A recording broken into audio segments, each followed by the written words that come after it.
Em 1977, algo extraordinário começou a acontecer na região de Colares, no Pará, um vilarejo isolado entre rios e florestas da Amazônia. Durante semanas, moradores aterrorizados relataram avistamentos de estranhas luzes no céu, objetos voadores que desafiavam as leis da física, e ataques misteriosos que deixavam marcas no corpo de quem era atingido. O medo tomou conta da população, as noites se tornaram um pesadelo coletivo, e o que parecia ser apenas lenda de interior chamou a atenção do governo brasileiro. O que se seguiu entrou para a história como a Operação Prato, a maior investigação oficial de OVNIs já conduzida no Brasil, repleta de segredos, documentos confidenciais e perguntas que, até hoje, continuam sem resposta. Prepare-se para mergulhar nos arquivos secretos que revelam detalhes de uma história tão fascinante quanto assustadora, capaz de fazer você questionar tudo o que sabe sobre vida extraterrestre. A história começa com o surgimento das chamadas luzes vampiras, fenômenos luminosos que deslizavam silenciosamente sobre as casas,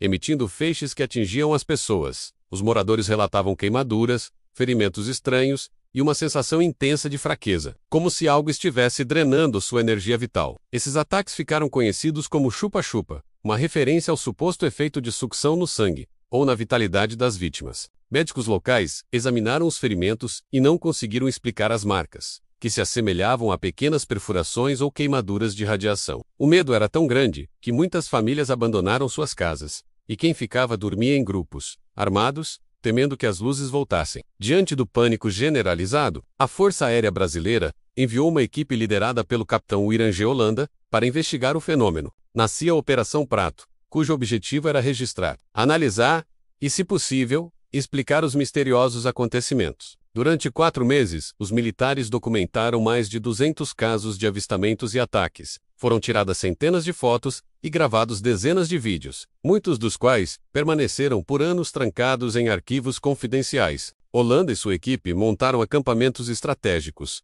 utilizaram câmeras, radares e equipamentos de última geração para a época. E o que encontraram é, até hoje, motivo de debates acalorados entre ufólogos e céticos. Segundo relatórios militares que vieram a público anos depois, os investigadores registraram objetos voadores de diferentes formatos: discos, cilindros e luzes esféricas que se moviam em silêncio absoluto. Alguns desses objetos, de acordo com os documentos, demonstravam comportamentos inteligentes, como mudar de direção de maneira abrupta, acompanhar embarcações de pescadores ou pairar sobre as casas como se estivessem observando. Em alguns casos, os objetos se aproximavam o suficiente para iluminar completamente a paisagem, revelando estruturas metálicas e detalhes impossíveis de confundir com fenômenos naturais. Os militares treinados para identificar aeronaves e balões ficaram sem explicação, mas o mais assustador foram os relatos de interações diretas com essas luzes. Documentos oficiais descrevem pessoas atingidas por feixes que causavam paralisia temporária,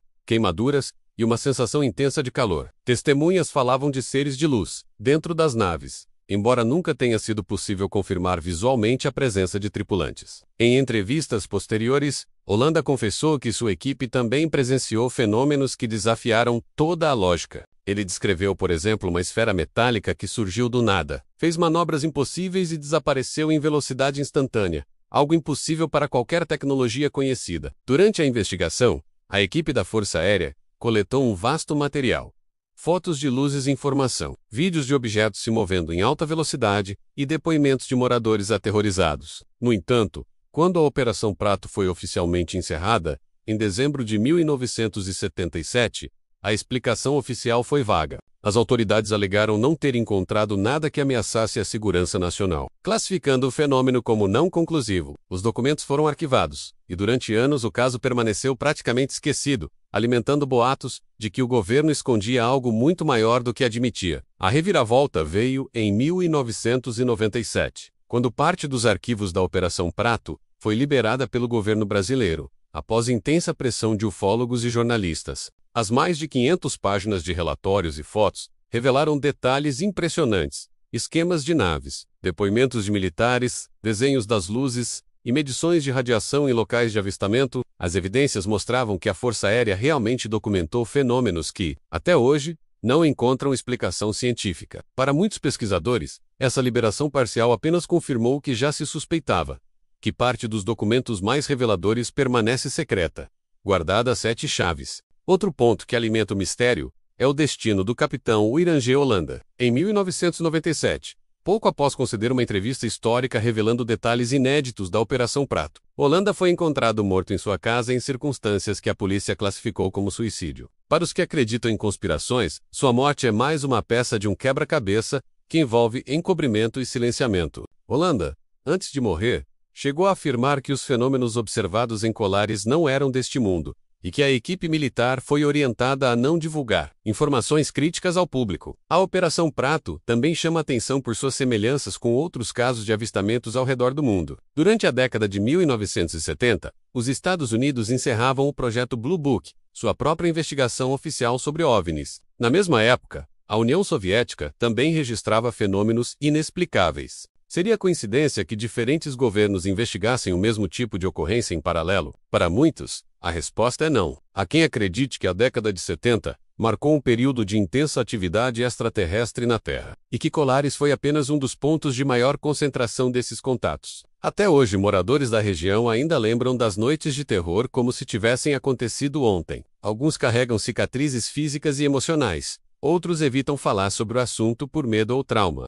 Pesquisadores de ufologia visitam Colares regularmente, em busca de novas pistas e depoimentos. E, mesmo após décadas, a Operação Prato continua sendo um dos casos mais bem documentados da história da ufologia mundial. Reconhecida até por estudiosos internacionais como um dos arquivos mais sólidos já produzidos por um governo sobre fenômenos aéreos não identificados. Mas a grande pergunta permanece: o que realmente aconteceu em Colares? Seriam visitantes de outro planeta estudando a humanidade, experimentos secretos de tecnologia militar, ou um fenômeno natural ainda desconhecido pela ciência? O fato é que, apesar de todos os documentos, fotos e testemunhos, a Operação Prato deixou mais perguntas do que respostas. Cada página liberada pelo governo parece apontar para algo ainda maior.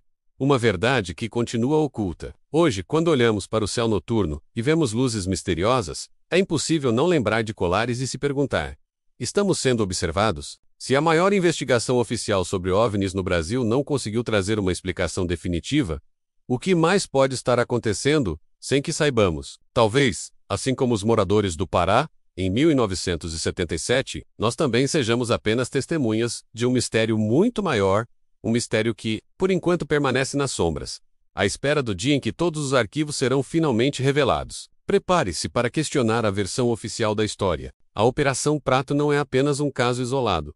É um lembrete poderoso de que a verdade pode estar bem diante dos nossos olhos, mas escondida atrás de portas que poucos têm permissão de abrir. Afinal, o que o governo realmente sabe sobre os fenômenos que desafiam a nossa compreensão? E mais importante, o que eles ainda não nos contaram?